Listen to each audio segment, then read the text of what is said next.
The scorching Wyoming sun bore down mercilessly as Grace Valerian struggled against the rough hemp bindings cutting into her wrists, her wedding dress now soiled with dust and tears. It was supposed to be her wedding day, but instead of walking down the aisle toward her betrothed, she found herself bouncing painfully in the back of a weathered wagon, headed toward an uncertain fate in the vast wilderness of 1872. "Please," she begged, her voice hoarse from hours of crying. "I am to be married today. There are people waiting for me." The driver of the wagon, a gruff man with a weather-beaten face who had introduced himself only as Harker, glanced back at her with cold eyes. "You ain't getting married today, miss. Mr. Blackwell paid good money for a bride, and you're the prettiest one we could find." Grace's stomach twisted. She had heard whispers of bride trafficking in these territories, women kidnapped and sold to wealthy, isolated men in need of wives, but never imagined she would become a victim. Tears streamed down her face, smearing the powder her mother had carefully applied that morning. "My father will come for me," she said, though she wondered if anyone would find her trail in this endless expanse of prairie and rock. "Your pa thinks you ran off. We left a mighty convincing note," Harker chuckled, turning back to the dusty trail ahead. As the wagon trundled over the uneven terrain, Grace's despair deepened. Her life in the small town of Willow Creek had been simple but happy.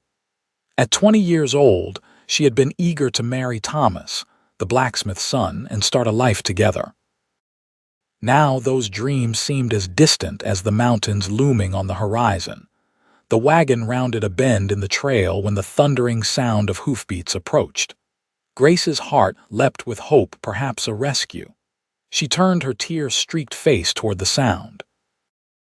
A magnificent Palomino stallion galloped alongside the wagon, its rider a tall man whose face was partially obscured by the shadow of his wide-brimmed hat.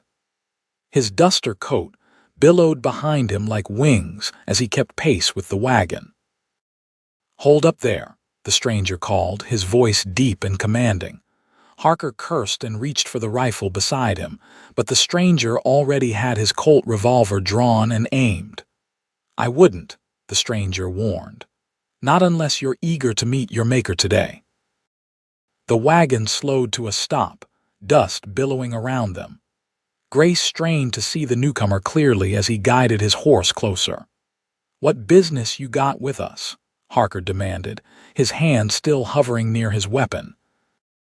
The stranger's eyes, piercing blue even in the shadow of his hat, moved from Harker to Grace, taking in her bound form and tear-stained face. Something flickered across his features, anger perhaps, or determination. "The lady," he said simply, nodding toward Grace. "She's mine now." Grace's brief flare of hope extinguished instantly. Not a rescue, then merely a change of captors. "Like hell she is," Harker spat. "I've got papers saying she's promised to Mr. Blackwell up in Gold Ridge, paid $300 for her delivery." The stranger dismounted in one fluid motion, keeping his revolver steady. "Don't much care about your papers, or Blackwell's money." He approached the wagon, his spurs jingling with each deliberate step. "I've been tracking this wagon since Willow Creek. This woman was abducted, not sold." Up close, Grace could see him clearly now, a man perhaps 5 or 6 years her senior, with sun-bronzed skin and a strong jaw dusted with stubble. His attire was that of a working cowboy, not the finery of a wealthy rancher or the rags of a bandit. "Who are you?" Grace managed to ask, her voice barely above a whisper. The man's eyes met hers, and for a moment they softened. "Name's Xavier Flynn, madam, and I aim to get you back home." Before Harker could react, Xavier moved with surprising speed, striking the driver with the butt of his revolver. Harker slumped forward, unconscious. Xavier holstered his weapon and approached Grace, drawing a knife from his belt. She instinctively recoiled. "Easy now," he said, his voice gentler than before. "Just going to cut those bindings. They look painful tight." Cautiously, he reached for her wrists, his fingers careful as he sliced through the ropes. As the bindings fell away, Grace winced at the raw, red marks they left behind. "Thank you," she whispered, rubbing her wrists. "But why would you help me? You don't know me." Xavier's expression was unreadable as he stepped back. "Let's just say I've got no love for men who deal in stolen brides. Can you ride, miss?" "Valerian, Grace Valerian," she nodded. "I can ride, though not well in this dress." He offered his hand to help her from the wagon. "We'll manage. But we need to move quickly." Harker here wasn't working alone. Grace hesitated. This man was a stranger, and despite his apparent rescue, his words had been possessive. "What did you mean when you said I was yours now?" A ghost of a smile crossed Xavier's face. Had to say something to throw him off guard. "Where I come from, you don't leave a lady in distress." He glanced at the unconscious Harker. "Though I reckon we should tie him up before he comes to." As Xavier secured Harker with the same ropes that had bound Grace, she took the opportunity to assess her rescuer more carefully. There was something familiar about him, though she couldn't place it. "Do I know you, Mr. Flynn? Have we met in Willow Creek?" Xavier finished binding Harker and stood, dusting his hands on his denims. "No, madam, I'm just passing through. Was having a drink at the saloon when I overheard some talk about a bride delivery. Seemed off, so I followed." He led his palomino closer. "Now we best be moving. Can you manage to ride with me until we find you something more suitable to wear? That dress is going to draw attention." Grace gathered the voluminous skirts of her wedding gown. "I don't have much choice, do I?" Despite her wariness, instinct told her this man was preferable to whatever fate awaited her at the hands of Mr. Blackwell. Xavier helped her mount, then swung up behind her. The intimacy of their position made Grace blush, but her predicament left little room for propriety. "We'll head for my camp first," Xavier explained as they set off at a steady pace. "It's not far. Got some spare clothes there that might work for you, and we can figure our next move." As they rode away from the wagon and its unconscious driver, Grace fought conflicting emotions. Relief at escaping one danger ward with uncertainty about the man whose arms now encircled her as he held the reins. "Why would you risk yourself for a stranger, Mr. Flynn?" He was quiet for a moment, and when he spoke, his voice carried a weight that suggested a deeper story. "Let's just say I know something about people being taken against their will. Couldn't stand by and watch it happen, not when I could do something about it." They rode in silence for a time, the rhythm of the horse's gait and the vast open landscape providing a strange sense of calm after the terror of her abduction. Grace found herself relaxing slightly against Xavier's solid presence. "You mentioned Harker wasn't working alone," she said eventually. "How many others might be looking for me?" "Bride trafficking is organized business out here," Xavier replied. "Usually means at least 3 or 4 men involved: scouts, transporters, and the buyers themselves. If this Blackwell paid good money, he'll send men when Harker doesn't show." The implication was clear: they weren't safe yet. Grace's brief moment of relief evaporated. "What about Willow Creek? My family must be frantic." Xavier guided the horse around a rocky outcropping. "Once we get you proper clothes and supplies, we can head back that way. It's about 2 days' ride from here if we push." 2 days. Grace tried to process this information. She'd been unconscious for part of her journey, drugged perhaps, and had no clear sense of how far they'd traveled. "And what about you? Won't helping me interfere with your plans?" She felt rather than saw his shrug. "Didn't have firm plans to begin with. Just drifting, looking for work." As the sun began its descent toward the horizon, Xavier guided his horse off the main trail and through a narrow passage between 2 rocky hills. The landscape opened into a small, secluded valley with a creek running through it, a hidden oasis in the otherwise harsh terrain. "Here we are," Xavier announced, bringing the horse to a stop near a simple camp. A small tent was pitched beneath a cottonwood tree, and the remains of a fire pit indicated recent use. He dismounted first, then offered his hands to help Grace down.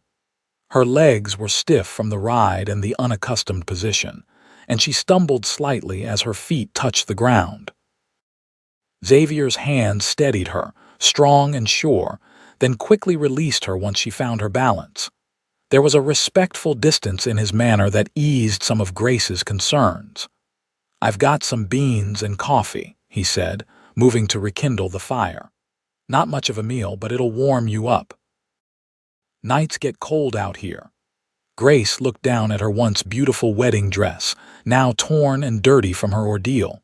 "You mentioned having clothes I might borrow." Xavier nodded toward his saddlebags. "Nothing fancy. Just a spare shirt and trousers. They'll be big on you, but more practical than that gown." As he busied himself with the fire, Grace retrieved the offered clothing, a faded blue chambray shirt and well-worn denims. She looked around uncertainly. Understanding her dilemma, Xavier gestured to the tent. "You can change in there. I'll stay by the fire." In the privacy of the small tent, Grace struggled out of her wedding dress, the symbolic weight of removing it not lost on her. This dress was supposed to mark the beginning of her new life with Thomas. Now it represented a nightmare from which she was only beginning to awaken. Xavier's clothes swam on her small frame, but using a length of rope as a belt and rolling up the sleeves and pant legs, she managed to make them serviceable. The rough fabric felt strange against her skin, so different from the fine cotton and lace she was accustomed to wearing. When she emerged from the tent, Xavier glanced up from the fire, his expression unreadable as he took in her transformed appearance. "Better for riding," he commented, returning his attention to the pot of beans heating over the flames. "Though I reckon your ma might have a fit seeing you dressed like that." Despite everything, Grace found herself smiling slightly. "My mother would indeed be scandalized. But I suppose being kidnapped has already ruined my reputation beyond repair." Xavier handed her a tin cup of coffee. "Way I see it, none of this was your doing. No shame should fall on you." His simple declaration touched her. In the small town of Willow Creek, appearances and reputation meant everything, especially for young women. Even being alone with this man, regardless of the circumstances, would be considered compromising. "Thank you for that," she said quietly, accepting the coffee. "But I fear not everyone will see it that way." As they shared the simple meal of beans and hardtack, Grace studied her rescuer in the fading light. There was a quiet competence about him, a man comfortable in the wilderness and with himself. His hands were calloused from work, his face weathered by sun and wind, but his eyes held an intelligence that belied the rough exterior. "You said you were just passing through Willow Creek," Grace ventured. "Where are you headed?" Xavier took his time answering, his gaze on the darkening horizon.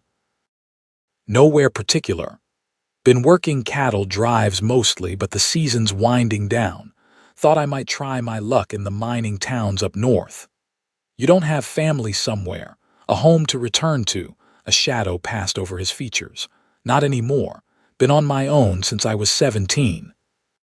The simple statement contained volumes of unspoken history. Grace wondered what circumstances had led him to this solitary existence, but she didn't press. "I'm sorry," she offered instead. Xavier shrugged, the firelight casting shifting patterns across his face. "It's the life I know. Freedom has its advantages." As night fully descended, the temperature dropped rapidly. Grace shivered despite the fire's warmth, the thin shirt inadequate against the cold mountain air. Without comment, Xavier removed his duster coat and handed it to her. "Here, this'll help." "But what about you?" "I'm used to it," he said simply. The coat was heavy and warm, carrying the scent of leather, horse, and something uniquely him. Grace wrapped it around herself gratefully. "You should get some rest," Xavier advised, adding more wood to the fire. "Take the tent." I'll keep watch out here. Grace hesitated. Are you expecting trouble tonight? Not expecting, but preparing. Harker's partners could be anywhere. Better safe than sorry. The reminder of her precarious situation sent a chill through Grace that had nothing to do with the temperature. Will we make it back to Willow Creek safely? Xavier's eyes met hers across the fire, steady and determined. I'll get you home, Miss Valerian. That's a promise. Something in his tone, in the unwavering certainty of his gaze, calmed Grace's fears somewhat. She nodded, then retreated to the tent, bringing her wedding dress with her. Despite its ruined state, she couldn't bring herself to abandon it completely. It represented the life she had lost, at least temporarily. Inside the tent, Grace spread Xavier's bedroll on the ground and lay down, pulling his coat tighter around her. The events of the day had left her exhausted, yet sleep eluded her as her mind raced with questions and concerns. What was happening in Willow Creek? Did her parents believe she had run away? What about Thomas? Was he searching for her, or did he think she had abandoned him? And then there was Xavier Flynn, the mysterious cowboy who had risked himself to save her. Why would a drifter with no connections to Willow Creek take such a risk? Despite his explanation, Grace sensed there was more to his story than he had revealed. Outside, she could hear Xavier moving quietly around the camp, checking his horse, adding wood to the fire. There was something reassuring about his presence, a steadiness that allowed her, eventually, to drift into an uneasy sleep. Dawn broke with a spectacular display of colors painting the eastern sky. Grace emerged from the tent to find Xavier already awake, preparing coffee over a fresh fire. "Morning," he greeted her, his voice rough with sleep. "Hope you managed some rest." Grace nodded, pushing tangled hair from her face. Without her usual hairpins and combs, the long auburn waves had come loose during the night. Better than I expected, considering. Xavier handed her a cup of strong black coffee. "We should move soon. If Harker got free, he might have raised the alarm." The urgency in his tone banished the last vestiges of sleep from Grace's mind. How long will it take to reach Willow Creek? 2 days if we push hard, maybe 3 if we need to take detours to avoid being seen. He studied her face.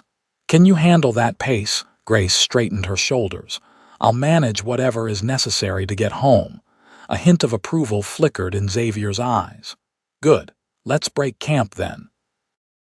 They worked together efficiently, Xavier packing his few belongings while Grace folded her wedding dress as neatly as possible, wrapping it in the canvas ground cloth Xavier provided.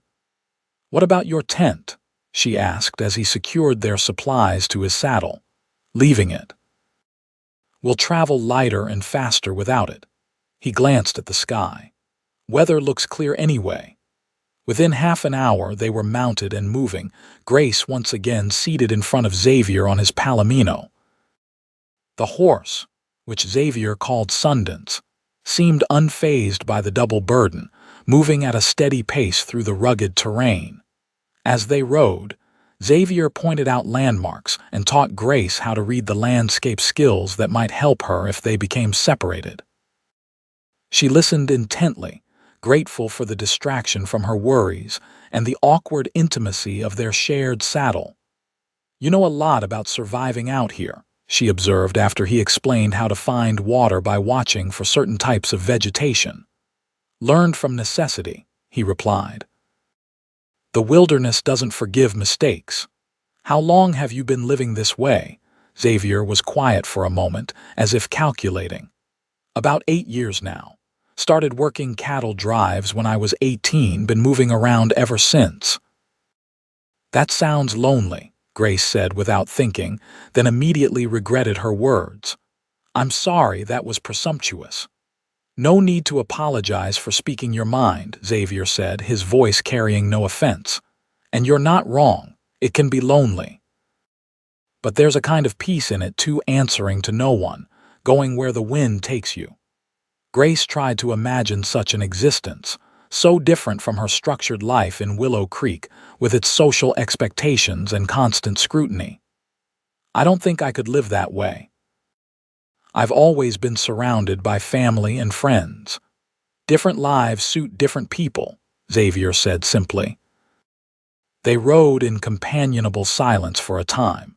The rhythm of the horse's gait and the vast openness of the landscape creating a strange bubble of tranquility, despite their precarious situation. Around midday, Xavier guided Sundance toward a small copse of trees beside a narrow stream. "We'll rest here a bit, let the horse drink." He dismounted first, then helped Grace down. Her legs were stiff from hours in the saddle, and she winced as she stretched. "Not used to riding?" Xavier asked, leading Sundance to the water. "Not like this." In Willow Creek, ladies ride side saddle for short distances, not astride for hours at a time. She massaged her sore thighs, then blushed when she realized Xavier was watching her. He quickly averted his gaze. "It gets easier. By tomorrow, you'll have found your seat."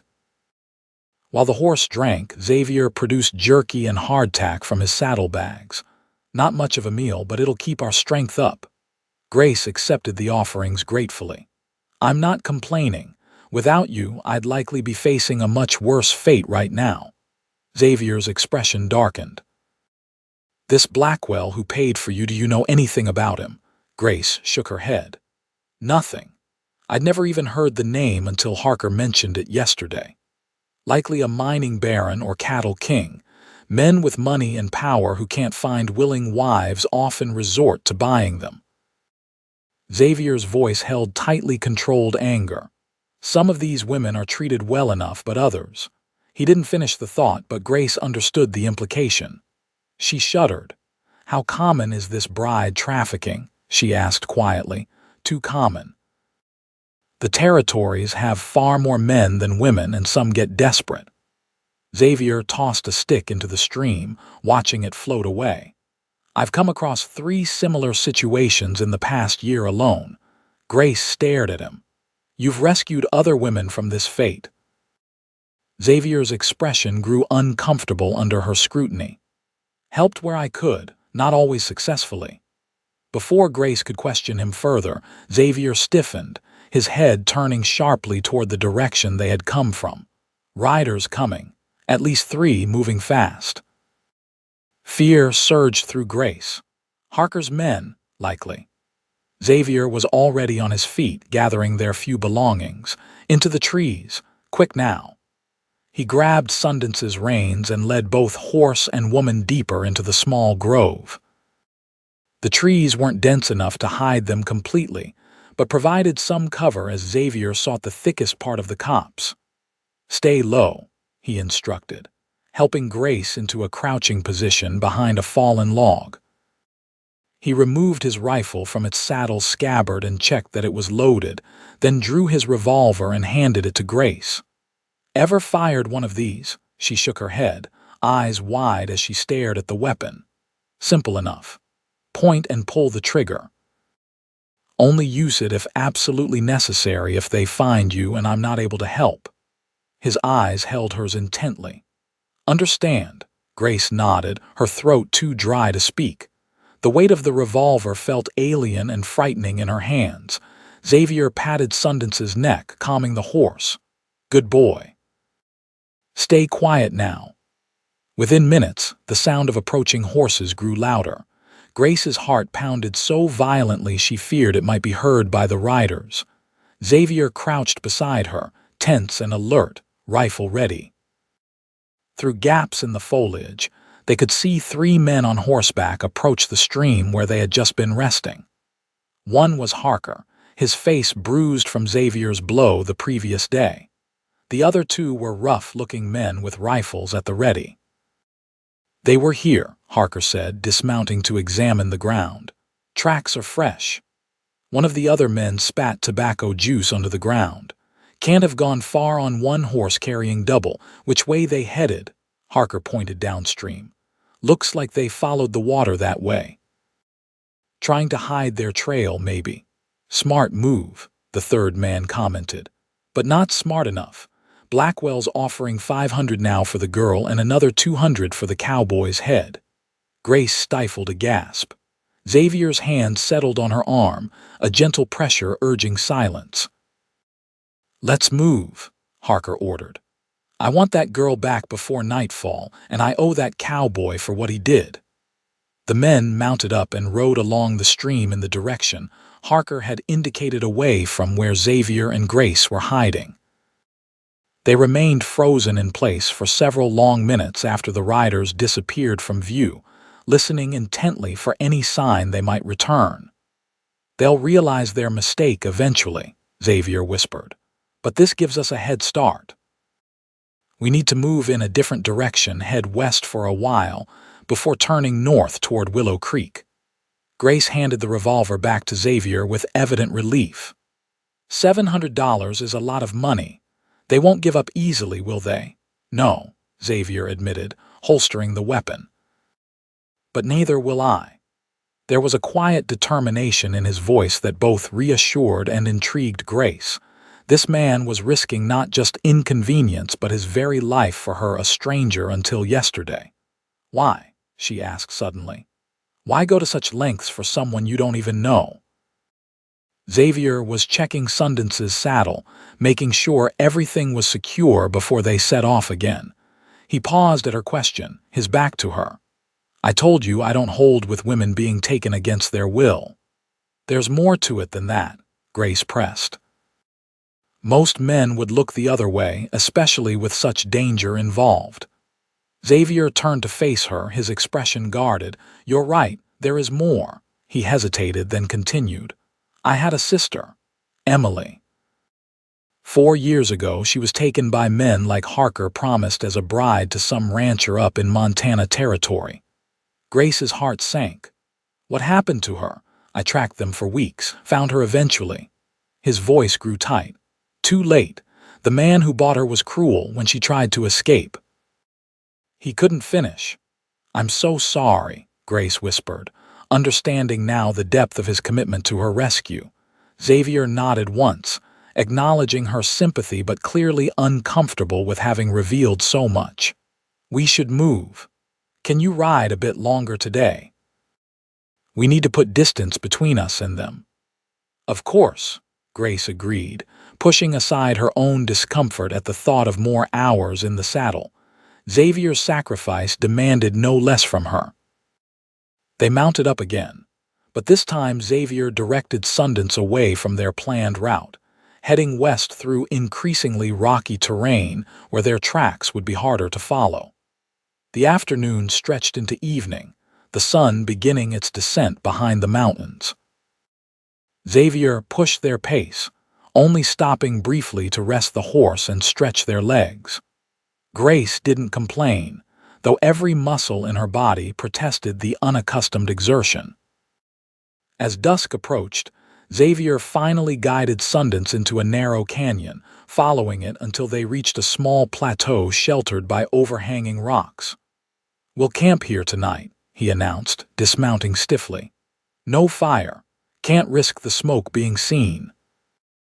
Grace practically fell from the saddle when Xavier helped her down, her legs buckling beneath her. He caught her before she hit the ground, strong arms supporting her until she found her balance. "Thank you," she murmured, embarrassed by her weakness. "I'm not much of a rider, I'm afraid." "You did well," Xavier countered, his hands lingering on her waist a moment longer than necessary before he stepped back. "Most city folk would have been complaining hours ago." Grace smiled faintly at the compliment. "I'm not quite city folk. Willow Creek isn't exactly San Francisco." Xavier busied himself caring for Sundance, removing the saddle and bridle and rubbing the horse down with handfuls of dry grass. Grace watched, admiring the gentle efficiency of his movements with the animal. "You're good with him," she observed. "Sundance and I have been partners for 5 years now. He's the most reliable friend I've got." Xavier patted the Palomino's neck affectionately. Without a fire, their evening meal consisted of more jerky and hardtack, washed down with water from Xavier's canteen. The temperature dropped rapidly as darkness fell, and Grace shivered despite wearing Xavier's coat. "Cold nights on the plateau," Xavier commented, noting her discomfort.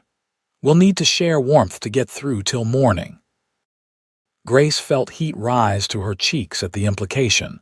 Though she knew he was simply being practical, seeing her reaction, Xavier added quickly, "I'll keep a proper distance, madam. Just need to be close enough that we benefit from each other's heat. That's all."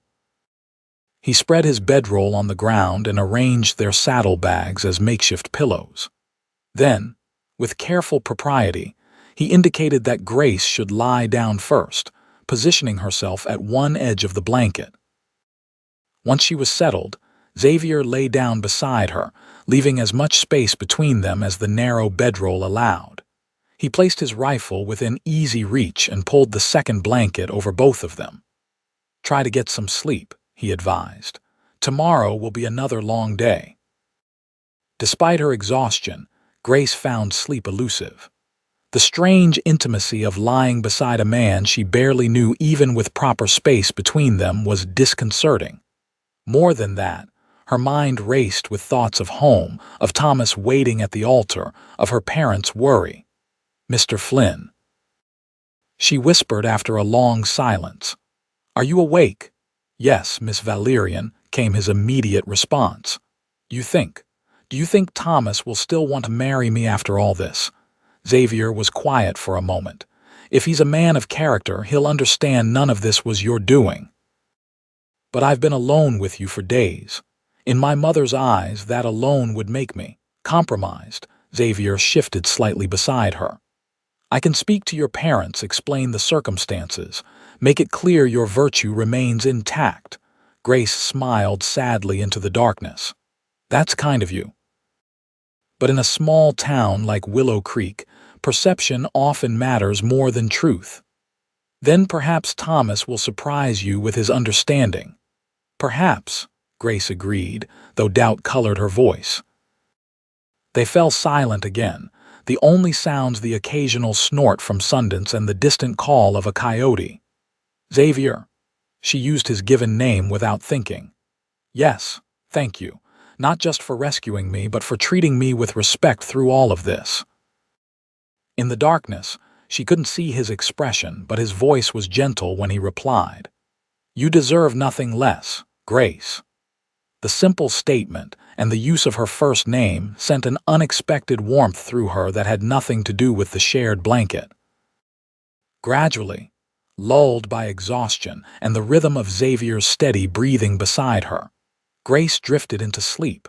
She awoke to the first light of dawn and the realization that during the night they had moved closer together. Her head rested against Xavier's shoulder, his arm draped protectively around her. For a moment, she remained still, surprisingly comfortable in this position and reluctant to break the warm cocoon they had created against the cold mountain air. Xavier's eyes opened, immediately alert. When he realized their position, he carefully withdrew his arm and sat up. "Apologies, Miss Valerian.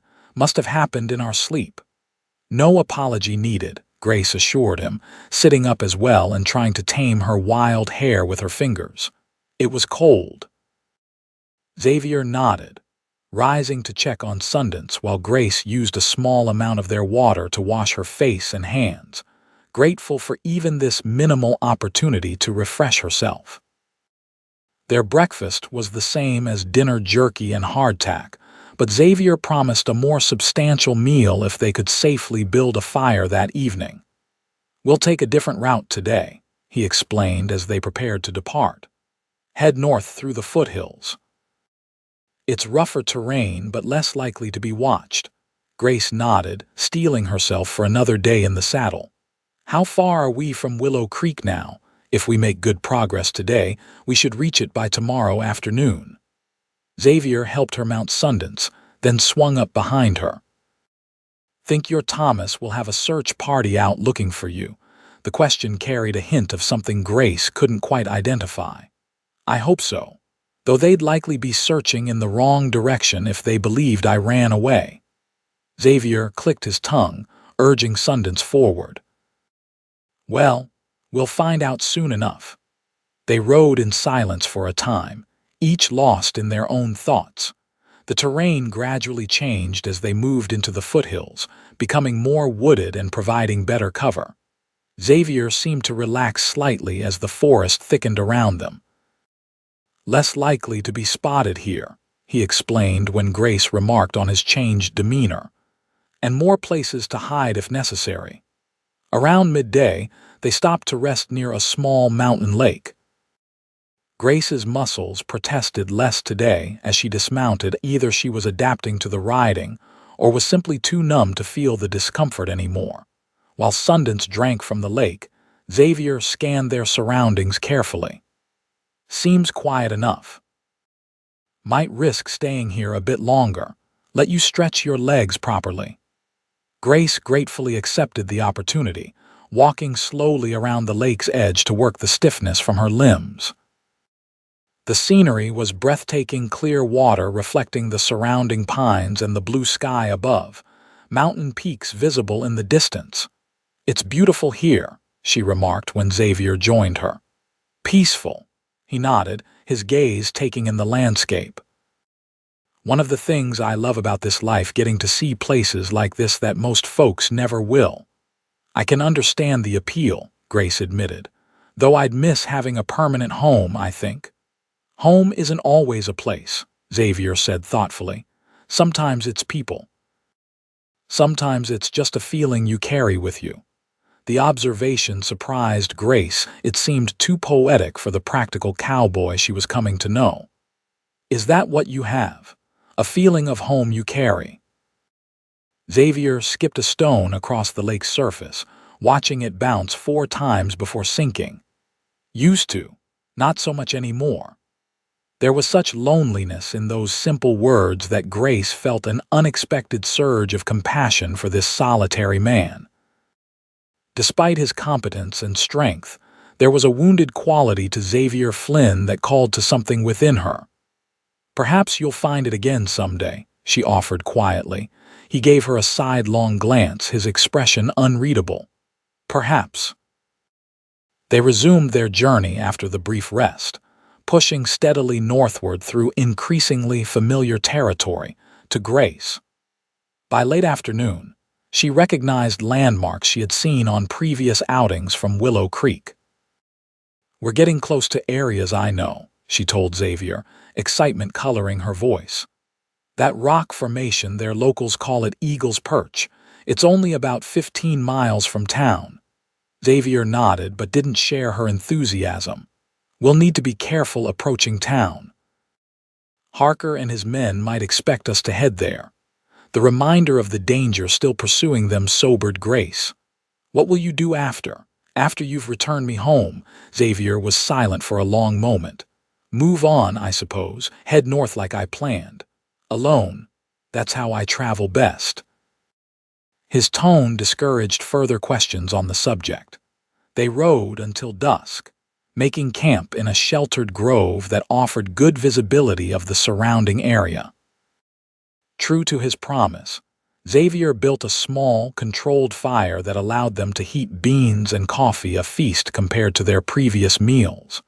As they sat beside the fire, savoring the hot food, Grace studied Xavier's profile in the flickering light.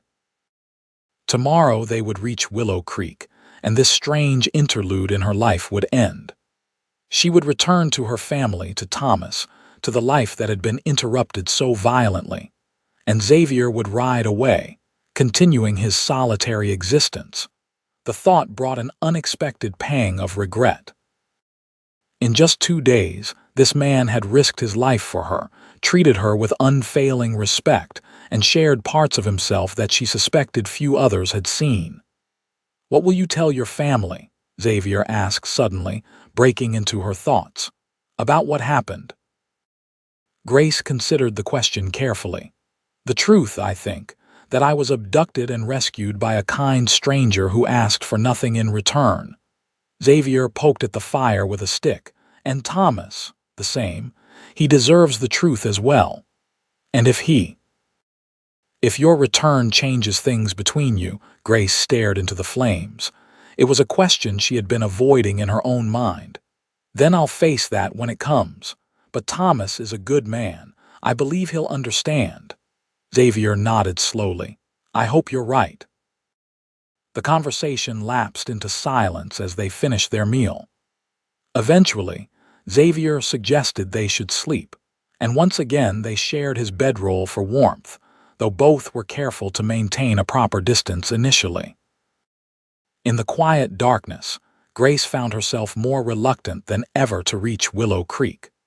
The realization was disturbing. How could she be uncertain about returning to everything she had known and loved? But something had changed in these few days. She had changed, experiencing both terror and an unexpected freedom, seeing a world beyond the confines of her small-town existence. And then there was Xavier himself, complex, honorable, wounded. A man who had saved her life and asked nothing in return. A man who would soon ride out of her life forever. Sleep came fitfully that night, and when Grace woke at dawn, she found Xavier already up, packing their few belongings. There was a distance in his manner that hadn't been there before, as if he was already preparing to part ways. Should reach Willow Creek by early afternoon, he said as they mounted up for the final leg of their journey. Your family will be mighty relieved to see you. Yes, Grace agreed, though her voice lacked conviction. They rode mostly in silence that morning, the easy companionship of previous days replaced by a strange tension. Grace wanted to break it, to recapture the connection they had begun to form, but she couldn't find the words. As they crested a hill around midday, the town of Willow Creek came into view in the valley below a collection of wooden buildings clustered around the main street, with farms and smaller homesteads dotting the surrounding countryside. Grace's heart quickened at the sight. Home. Safety. The life she knew. Yet Xavier had stiffened behind her, his body alert in a way that signaled danger rather than relief. What is it? She asked, concerned. Riders, he said tersely, pointing to the road leading into town. 4 of them moving fast. Grace strained to see, then caught sight of the dust cloud raised by approaching horsemen. Could be anyone. A ranch hand. The sheriff. Could be, Xavier agreed, though his tone suggested he thought otherwise. But we can't take that chance. He guided Sundance off the road and into a stand of trees where they had a clear view while remaining hidden. Within minutes, the riders came close enough to identify Harker and his men, plus a 4th rider dressed in finer clothes than the others. Blackwell, Xavier muttered. Has to be. Grace felt a chill run through her. They're heading straight for town, looking for you or for information about you. Xavier's expression was grim. This complicates things. What do we do now? Xavier considered their options. They'll likely go to the sheriff first, maybe spin some tale about you being a runaway wife or some such. We need to get to your family before they do. My parents' farm is on the other side of town, Grace said, pointing to the east. We could circle around, avoid the main road. Xavier nodded. Good thinking. Lead the way. With Grace providing directions, they skirted the town itself, taking back trails and cutting across open country to approach the Valerian farm from the east. As they drew near, Grace felt a surge of emotion at the sight of the familiar whitewashed farmhouse and red barn. There, she said, pointing. That's home. Xavier guided Sundance toward the farm at a cautious pace, alert for any sign of Harker and his men. The farm appeared peaceful in the afternoon sun, smoke rising from the chimney, chickens pecking in the yard. As they approached, the front door of the farmhouse opened, and a woman emerged, Grace's mother, hanging laundry on the line. When she glanced up and saw the approaching horse with 2 riders, she froze, then dropped her basket and ran toward them, calling out. Grace! Oh my God, Grace! Xavier stopped Sundance at the edge of the yard, helping Grace dismount quickly. She ran to her mother, who enveloped her in a tearful embrace. We thought we feared. Mrs. Valerian couldn't complete her sentences through her sobs. "Your father and Thomas have been searching everywhere." "I'm all right, Mother," Grace assured her, her own tears flowing freely now. "I was taken, but Mr. Flynn rescued me." Mrs. Valerian looked past her daughter to Xavier, who remained mounted, his expression carefully neutral. "Thank you, sir. Thank you for bringing my daughter home." Xavier touched the brim of his hat respectfully. "Just glad I could help, madam." "You must come inside," Mrs. Valerian insisted.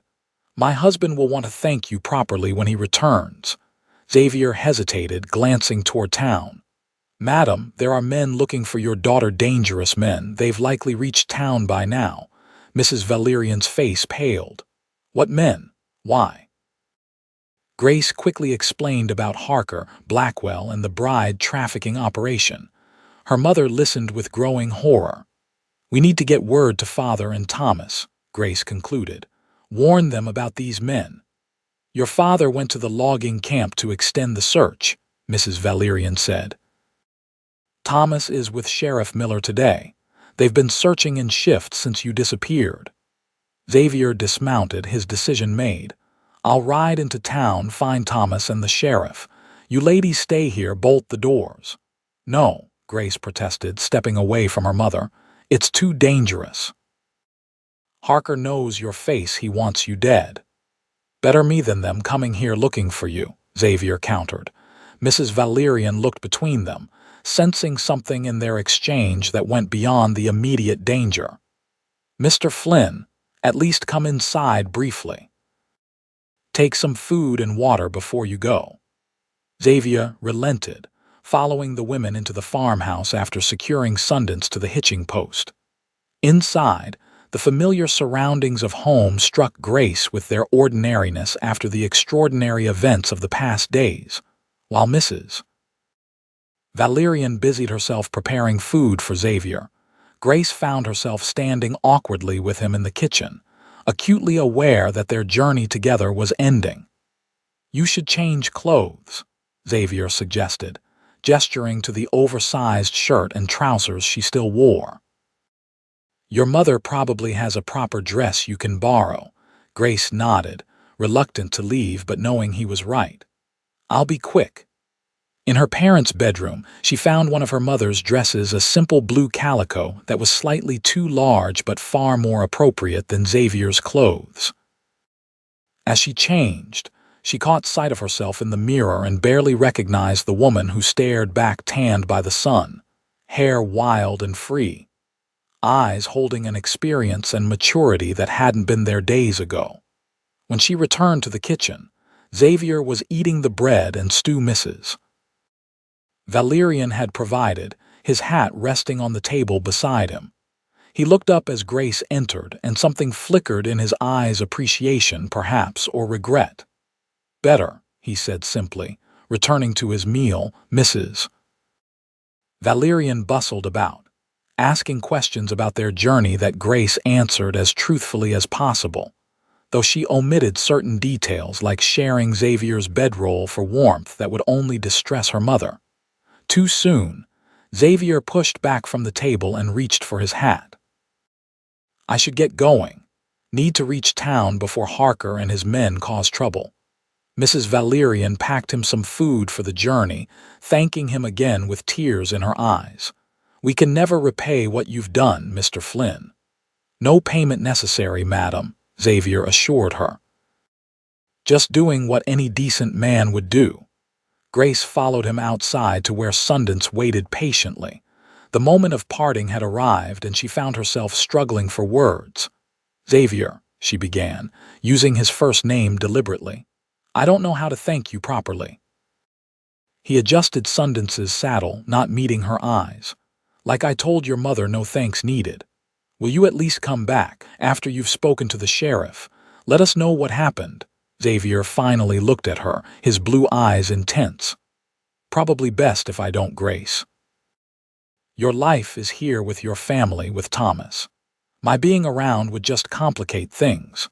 The truth of his words stung, even as Grace recognized their wisdom. Her near kidnapping had already created enough gossip, A mysterious cowboy visiting would only fuel the flames. "Then this is goodbye," she said softly. Xavier nodded, his expression guarded. "Appears so." Impulsively, Grace stepped forward and placed her hand on his where it rested on the saddle. "I'll never forget what you did for me. Never." Something shifted in Xavier's gaze, a softening, a vulnerability quickly suppressed. "You take care of yourself, Grace Valerian." With that, he mounted Sundance and rode away toward town, not looking back. Grace watched until he disappeared from view, an inexplicable sense of loss washing over her. "Come inside, dear," her mother called gently from the porch. "You look exhausted. We should prepare for your father's return and for whatever news Mr. Flynn brings from town." Grace nodded, turning reluctantly away from the empty road. Her mother was right, there was much to do, explanations to give, a life to reclaim. Yet as she walked back to the farmhouse, she couldn't shake the feeling that something important was riding away with Xavier Flynn. The afternoon stretched endlessly as Grace and her mother waited for news. Mrs. Valerian insisted Grace rest, but sleep was impossible with her mind racing between concern for Xavier and anxiety about facing Thomas and her father. When hoofbeats finally approached the farm near dusk, both women rushed to the window. Relief flooded through Grace at the sight of her father dismounting from his horse, followed by Thomas and Sheriff Miller. But her relief quickly turned to concern when she realized Xavier wasn't with them. The men entered the house in a flurry of emotion, her father embracing her with tears in his eyes, Thomas hovering uncertainly nearby, the sheriff asking immediate questions about her abduction. "Where is Mr. Flynn?" Grace asked when she could finally get a word in. "The man who rescued me." The three men exchanged glances before her father answered. "He came to town, found Thomas and the sheriff, told them everything about these bride traffickers. Then he rode out," Thomas added, a hint of something like relief in his voice. "Said his part was done now that you were home safe." Grace felt her heart sink. "He just left, without saying goodbye." "He did say to tell you something," Sheriff Miller interjected. "Said to tell you home isn't always a place, whatever that means." Grace turned away to hide the sudden tears that threatened, recognizing Xavier's words from their conversation by the mountain lake.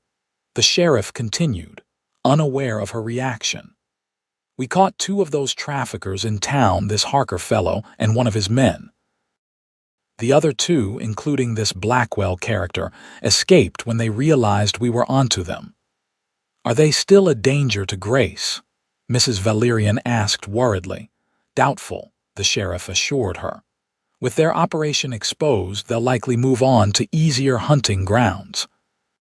Still, we'll keep an eye out." Throughout this exchange, Thomas had remained unusually quiet, watching Grace with an unreadable expression. When the sheriff and her father moved into the kitchen to discuss details of the case, Thomas finally approached her.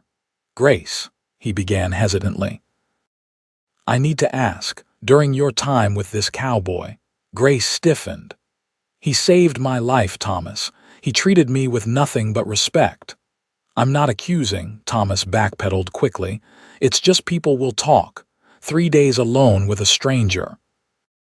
"Let them talk," Grace said with sudden fierceness. "I know the truth, and so does God. That should be enough for anyone who truly cares for me." Thomas had the grace to look ashamed. "You're right. I'm sorry.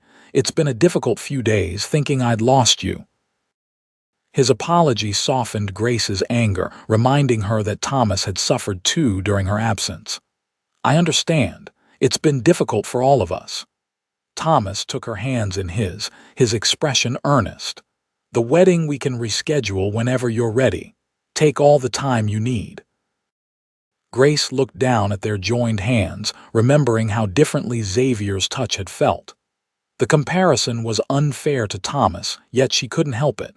"Thank you," she said carefully, "but I think I need some time to process everything that's happened." If Thomas was disappointed by her response, he hid it well. Of course, whatever you need. The days that followed were a strange adjustment for Grace. Physically, she was home, surrounded by the people and places she had known all her life. Yet emotionally, she felt disconnected, as if part of her remained out on the trail with Xavier. Her parents treated her with careful concern, clearly worried about the trauma she had experienced. Thomas visited daily, patient and attentive, never pressing for details about her ordeal or for a new wedding date. The town, predictably, buzzed with gossip about her disappearance and rescue. Some versions painted her as a helpless victim. Others implied a scandalous relationship with the mysterious cowboy who had brought her home. Grace ignored them all, refusing to justify or explain herself to anyone outside her immediate family. A week after her return, Grace was hanging laundry in the yard when Thomas arrived for his daily visit. There was something different about him today, a nervousness in his manner that immediately put Grace on alert. "I've been thinking," he began after the usual pleasantries. "About us." "About the wedding," Grace braced herself. "Yes, I think we should go ahead with it, soon. Show everyone that nothing's changed between us." His words, though likely well-intentioned, struck Grace as wrong somehow. "But things have changed, Thomas. I've changed." Thomas frowned slightly. "What do you mean?" Grace struggled to articulate the transformation she had undergone. "The experience. It opened my eyes to a wider world, made me question things I've always taken for granted." "Like our engagement?" Thomas asked, hurt evident in his voice. "Like everything," Grace admitted gently. "The life I thought I wanted, the person I thought I was." Thomas was silent for a long moment, absorbing her words. "It's him, isn't it? This cowboy who rescued you." Grace could have denied it, could have assured Thomas that Xavier Flynn meant nothing to her. But the days of reflection had brought clarity she couldn't ignore. "Partly," she acknowledged. "But it's more than that. It's about discovering there's more to me, more to life than I realized." Thomas turned away, his shoulders stiff. "I don't know what to say to that, Grace." "I'm sorry," she offered sincerely. "I never meant to hurt you." When Thomas looked back at her, his expression had hardened slightly. "What do you want, then? To break our engagement? To go chasing after some drifter who's probably halfway to Montana by now?" The question struck home, forcing Grace to confront the impossible choice before her: the security of the life she knew versus the uncertain pull of something she barely understood. "I don't know," she admitted. "I just know I can't marry you while feeling this way. It wouldn't be fair to either of us." Thomas nodded stiffly. "I suppose not." He started to walk away, then paused. "If you change your mind." "You'll be the first to know," Grace promised, though they both recognized the hollowness of the assurance. After Thomas left, Grace sat alone in the yard, tears streaming down her face. She had just relinquished the future she had planned for years: security, respectability, a good man who cared for her. And for what? A feeling she couldn't name, inspired by a man who had ridden away without looking back. That night, she told her parents about ending her engagement to Thomas. Her mother was distressed, her father concerned but supportive. "Are you sure this is what you want, Grace?" he asked gently. "Thomas is a good man. He would provide well for you." "I know," Grace acknowledged, "but I can't marry him loving someone else." The admission, the first time she had voiced it aloud, hung in the air between them. Her father sighed heavily. "This cowboy Flynn, you barely know him." "I know enough," Grace said simply. "And where is he now?" "Gone, with no word of returning." Her father's tone was gentle despite the harsh reality of his words. Grace had no answer for that. Xavier had made his choice clear by riding away. Whatever connection she had felt between them had apparently not been strong enough to keep him in Willow Creek. 2 more weeks passed, the initial excitement of Grace's return fading into the regular rhythms of town life. She resumed her duties at home and her volunteer work at the church, politely deflecting questions about her broken engagement and future plans. On a warm afternoon in late June, Grace was returning from delivering food to an ailing neighbor when she noticed a crowd gathered outside the general store. Curious, she approached, catching snippets of excited conversation. Biggest cattle drive of the season. Hiring hands at good wages. Leaving tomorrow at dawn. A cattle drive. Grace's heart quickened at the words, memories flooding back of Xavier explaining his work on such drives during their journey together. She pushed through the crowd to read the notice posted on the store's bulletin board. Cattle hands wanted 500 head to Cheyenne, leaving June 25th at dawn. Meet at Callaghan Ranch. Good wages for experienced men tomorrow. The drive was leaving tomorrow. Without fully understanding her own intentions, Grace hurried home, her mind racing with possibilities. When she reached the farm, she found her mother baking in the kitchen. "Mother," she began, trying to keep her voice steady, "I need to speak with you and Father, Mrs." Valerian looked up, alarmed by her daughter's tone. "What is it, dear? You look flushed."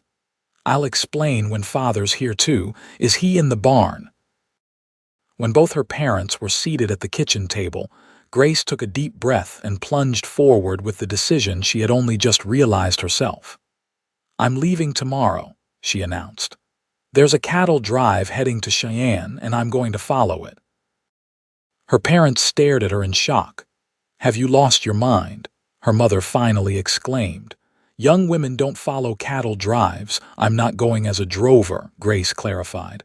"I'll take the stage to Cheyenne. It leaves the same day." Her father frowned deeply. "This is about that cowboy, isn't it? You're chasing after him." Grace met his gaze directly. "I'm giving myself a chance to find out if what I feel is real. And yes, I hope to find Xavier along the way. Cattle drives need experienced hands, and that's his livelihood." "This is madness," her mother protested. "What if you don't find him? What if you do and he doesn't feel the same way?" "Then I'll have my answer," Grace said simply, "but I have to try. Otherwise, I'll spend my life wondering." Her father studied her with a mixture of concern and grudging admiration. "You've changed, daughter. That ordeal changed you." "It opened my eyes," Grace corrected gently. "Made me realize I want more from life than what Willow Creek offers." After hours of heated discussion, her parents reluctantly agreed not to stop her, though they made it clear they thought she was making a terrible mistake. Her father insisted on giving her money for the journey, and for her return if things didn't work out as she hoped.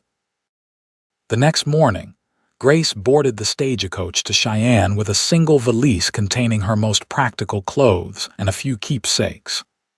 As the coach pulled away from Willow Creek, she felt both terror and exhilaration at her own daring. The journey to Cheyenne took 3 days, traveling through rough country with overnight stops at coaching inns along the route. Grace used the time to consider her plan or lack thereof. She had no guarantee Xavier would be on this particular drive, or that he would welcome her appearance even if he was. When the stagecoach finally rolled into Cheyenne, Grace found herself in a bustling frontier town much larger than Willow Creek. The cattle drive would not arrive for at least another week, giving her time to secure lodging and consider her next steps. She found a respectable boarding house run by a widow named Mrs. Hollister, who eyed Grace's lack of chaperone with suspicion, but accepted her as a guest when she paid 2 weeks' rent in advance. The days of waiting were both endless and illuminating. Grace explored Cheyenne, observing the mix of refinement and frontier roughness that characterized the growing town. She wrote letters home reassuring her parents of her safety, though she suspected her mother cried over each one. As the estimated arrival date of the cattle drive approached, Grace found herself watching the southern road with increasing anxiety. What if Xavier wasn't with this drive? What if her impulsive journey led nowhere? On the afternoon she expected the drive to reach town, Grace positioned herself near the cattle yards on the outskirts of Cheyenne. From a distance, she watched as the massive herd approached, guided by dusty, weary cowboys on horseback. Her heart pounded as she scanned each rider, looking for the familiar figure on a Palomino horse. The cattle were directed into holding pens, the cowboys dismounting to complete their final duties before seeking baths, meals, and entertainment in town. And then she saw him, Xavier, leading Sundance toward the temporary corrals set up for the drovers' horses. Even at a distance, she would know his tall figure and distinctive walk anywhere. Grace froze, suddenly uncertain. What should she say? How would he react to her presence? Before she could decide on an approach, Xavier glanced in her direction and stopped dead in his tracks. For a long moment, they simply stared at each other across the dusty yard. Then, slowly, Xavier handed Sundance's reins to another cowboy and walked toward her, removing his hat as he approached. "Grace," he said when he reached her, her name a question in itself. "Hello, Xavier," she replied, struggling to keep her voice steady. "I hope you don't mind that I came." He looked at her in wonder, as if she might be a mirage that would disappear if he blinked. "How did you know I'd be here?" "I didn't," Grace admitted. "I took a chance. There was a notice about this drive in Willow Creek, and I had to try." Xavier ran a hand through his dusty hair, clearly processing her presence. "Your family, they let you come alone to Cheyenne." "They didn't stop me," Grace clarified. "Though they certainly tried to talk me out of it. And Thomas, we're not getting married," she said simply. Something shifted in Xavier's expression, hope, perhaps, quickly guarded. "Why are you here, Grace?" The directness of the question demanded equal honesty in response. Grace took a deep breath. "Because after you left, I realized something important. Those few days with you changed me, opened my eyes to possibilities I never considered before, to feelings I never expected to have." Xavier stepped closer, his voice low. "What feelings?" "I think I'm falling in love with you," Grace said, the words tumbling out before she could reconsider them. "And I needed to know if there was any chance you might feel something for me too." Xavier was silent for so long that Grace's courage began to falter. Perhaps she had misread everything, projected her own emotions onto a man who had simply been doing a good deed. "I rode away," Xavier finally said, "because I thought it was the right thing to do. You had a life waiting for you, a fiancé, a family, a place in that community." "What could I offer compared to that? The truth," Grace suggested quietly, "about how you felt, about what you wanted." Xavier's gaze intensified. "The truth is I haven't stopped thinking about you since I left Willow Creek. The truth is I turned down 2 other jobs to take this drive because it would bring me closer to you. The truth is I was working up the courage to ride back and see you once we finished here." Joy bloomed in Grace's heart at his words. "Really?" "Really," Xavier confirmed, a smile finally breaking through his serious expression. "Though I never expected you to come to me." "I'm full of surprises, it seems," Grace said, returning his smile. Xavier reached out, hesitantly taking her hand in his. "I need a bath and about 3 meals before I'm fit for proper company, but if you're willing to wait—" "I've come all this way," Grace reminded him. "I think I can wait a few more hours." That evening, cleaned up and wearing his best shirt, Xavier met Grace for dinner at a small restaurant near her boarding house. They talked for hours about the cattle drive, about Willow Creek's reaction to Grace's departure, about the future neither had dared to imagine until now. "What happens next?" Grace asked as they walked slowly back toward her boarding house in the twilight. "I have a return ticket to Willow Creek, but—" Xavier stopped, turning to face her. "But you're not sure you want to use it," Grace nodded. "I came here to find you, to see if what I felt was real. Now I know it is, but I don't know what that means for us." Xavier took both her hands in his. "It means whatever we want it to mean, Grace. I won't pretend I can offer you the same life Thomas could. I'm still a working cowboy with not much to my name beyond Sundance and my gear. I don't need fine things," Grace assured him. "These past weeks have shown me that. But you do need stability, family. Things I've lived without for so long I'm not sure I remember how to have them." Xavier's honesty was both painful and refreshing. "Then perhaps we learn together," Grace suggested. "I'm not asking for promises you can't keep, Xavier, just a chance to see where this might lead." Xavier studied her face in the fading light, as if memorizing every feature. "You are an extraordinary woman, Grace Valerian, braver than most men I know." Before she could respond, he leaned down and kissed her gently at first, then with increasing certainty as she responded in kind. It was everything Grace had imagined in the lonely nights since their parting, and more. When they finally separated, both slightly breathless, Xavier rested his forehead against hers. "I love you," he said simply. "Have since somewhere between cutting you free from that wagon and watching you ride away at your parents' farm. Just didn't think I had the right to say it." "Say it now," Grace urged, her heart full to bursting. "Say it as often as you want." "I love you," Xavier repeated, the words stronger this time, "and I want you with me if that's what you want too." "It is," Grace assured him, "more than anything." They married 2 days later in Cheyenne's small church, with only the minister and his wife as witnesses. Grace wore a simple blue dress purchased for the occasion, and Xavier wore the one suit he owned, bought for the special day. Their honeymoon was the journey back to Willow Creek, not as Xavier had first imagined, to return Grace to her family, but to collect her belongings and explain their marriage in person. Mrs. Valerian cried. Mr. Valerian gruffly shook Xavier's hand, and Thomas avoided them entirely. Within a week, they were on their way again, not to any particular destination, but to the life they would build together. Xavier had saved enough from the cattle drive to buy a small wagon and supplies, giving them mobility and options. "Where are we heading?" Grace asked as they left Willow Creek behind, this time together by choice rather than circumstance. Xavier smiled at his bride, radiant beside him on the wagon seat. "North for now. There's ranch work in Montana Territory if we want it, or we could try our luck in one of the growing towns."